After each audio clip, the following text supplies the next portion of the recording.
No interior de São Paulo, no fim da década de 1990, pequenas cidades começaram a viver um medo difícil de explicar. Crianças desapareciam sem deixar rastros. Em cidades como Rio Claro, Monte Alto, Pirassununga e Franca, o padrão começou a se desenhar. As vítimas tinham algo em comum. Eram crianças, muitas delas entre 3 e 11 anos. Algumas ossadas começaram a ser encontradas em áreas afastadas, matas, canaviais, e a confirmação do pior transformou a desconfiança em pânico. Não era coincidência, era alguém.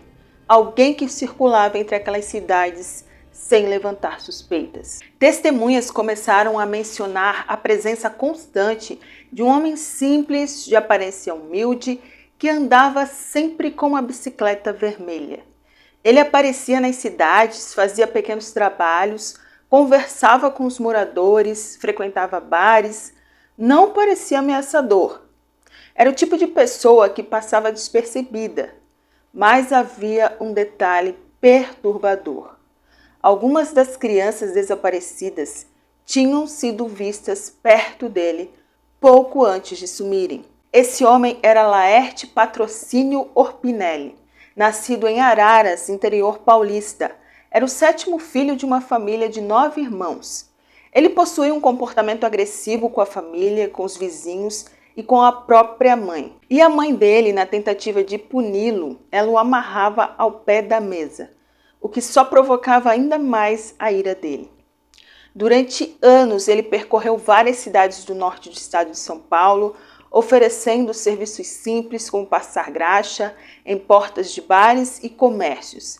Ele tinha aparência simples e conversava com todo mundo, o que fazia com que ninguém desconfiasse do que realmente ele escondia.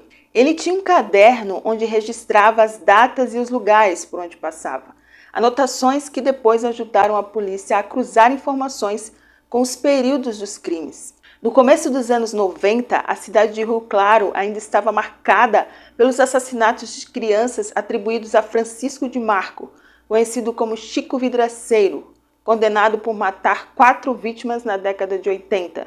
Por isso, quando novas crianças começaram a desaparecer e seus restos mortais foram encontrados meses depois, a população inicialmente acreditou que o responsável fosse o mesmo criminoso, que já estava preso desde 84. A situação deixou a cidade em estado de alerta e aumentou a preocupação e os cuidados para proteger as crianças. Laerte levava uma vida itinerante, mudando constantemente de cidade.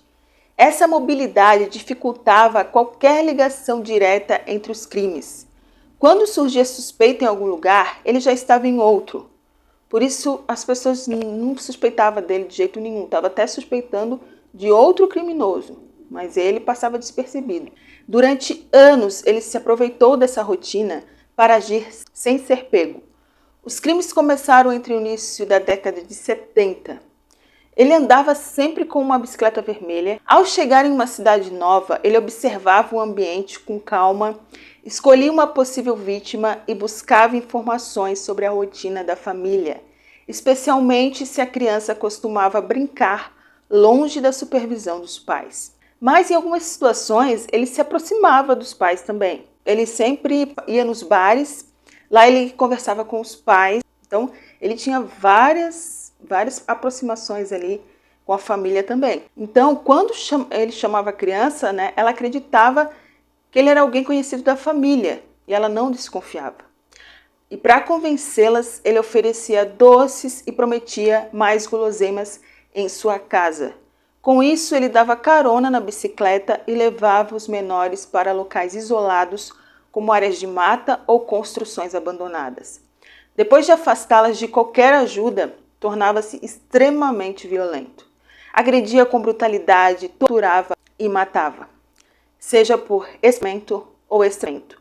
Em alguns casos, ele utilizava pedras e deixava os corpos expostos ou parcialmente enterrados.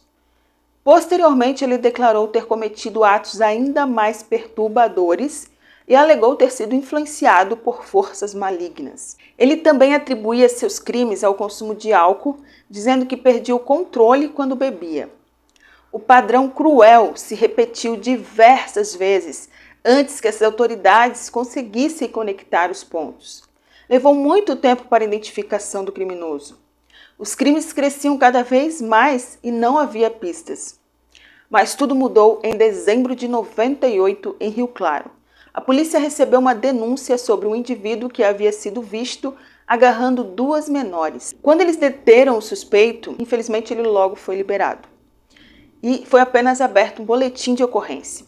Apesar de o caso parecer encerrado ali, a delegada Sueli Isler Batelochi, que atuava em outro departamento, se interessou nesse caso e, com base nas informações prestadas pelo suspeito quando foi detido, ela visitou o local indicado na ficha como a moradia dele e, a partir daí, teve acesso a informações importantes que garantiram um ponto inicial na busca pelo criminoso.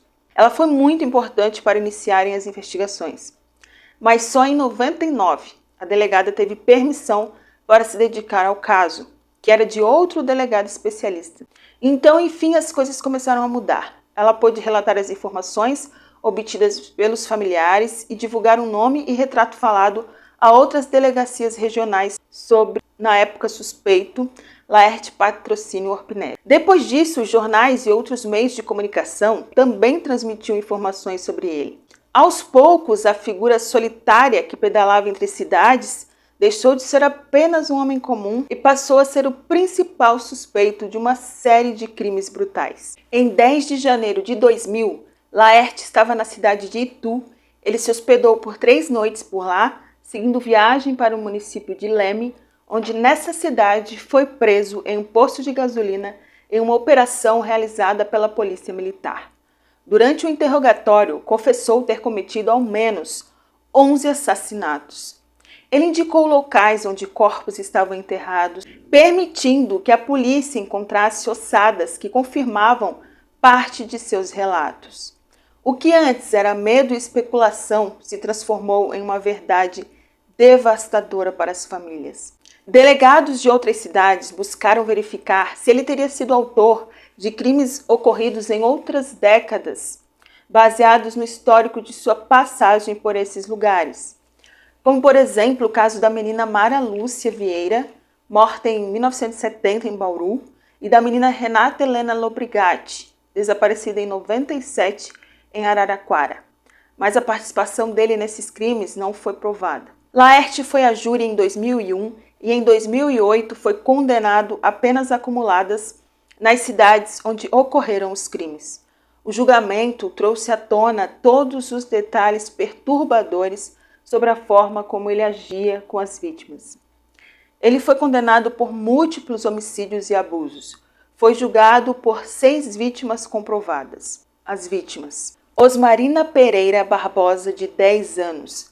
Marina, como era conhecida, foi abordada por Laerte em 17 de janeiro de 90, no bairro de Santa Maria, Rio Claro. Ela estava junto com seu primo José Fernando. Laerte a levou ao canavial, onde ela foi violada e espada até a morte. Sua alçada foi achada em setembro do mesmo ano. Laerte foi condenado a 15 anos de prisão em 2008 pelo assassinato. José Fernando de Oliveira, 9 anos. Foi morto junto à sua prima Marina.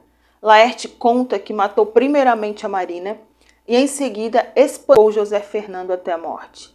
Em interrogatório, o assassino afirmou que o garoto demorou mais para morrer que a prima. Laerte foi condenado a 15 anos de prisão em 2008 pelo assassinato de José Fernando. Aline Cristina dos Santos Siqueira.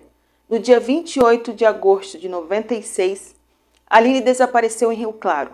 Foi vista pela última vez ao lado de um indivíduo montado numa bicicleta. Laerte confessou que raptou e matou a menina. O corpo dela nunca foi encontrado. Edson Silva de Carvalho, 11 anos.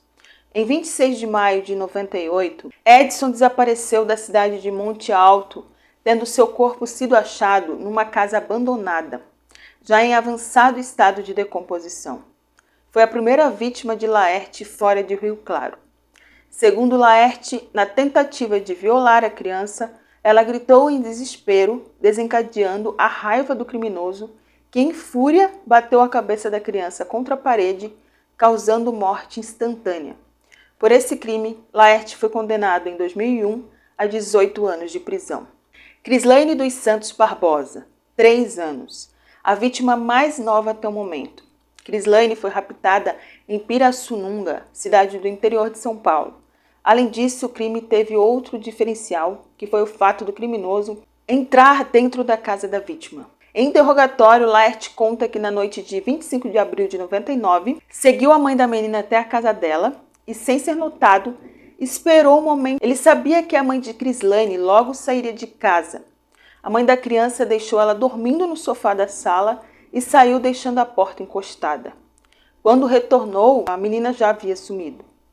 Nos meses seguintes ao desaparecimento, foi encontrada uma alçada compatível com a criança em um canavial. Por esse crime confesso, Laerte foi condenado em 2001 a 16 anos de prisão pela Justiça de Pirassununga. Jéssica Alves Martins, 9 anos. Jéssica foi raptada por Laerte na cidade de Franca, interior de São Paulo, em 21 de novembro de 99. Após praticar o abuso, Laerte estrangulou a criança, sendo o corpo da vítima achado 2 dias depois. Julgado em 2001 por mais esse crime, Laerte foi condenado a 27 anos de prisão. No total, ele recebeu uma pena de mais de 100 anos de prisão, mas só pagou 13 anos, porque morreu em 16 de janeiro de 2013 de causas naturais, devido ao histórico de diabetes e hipertensão. Então é isso, gente. Esse foi o caso de hoje, um caso horrível, né? E comenta aqui o que você mais achou horrível, né? E se você já conhecia esse caso, conhecido como o serial killer da bicicleta, o monstro de Rio Claro, tem alguns nomes para esse caso horrível. E se você gosta de casos reais, lendas e mistérios, fique por aqui. Um grande abraço e até o próximo vídeo.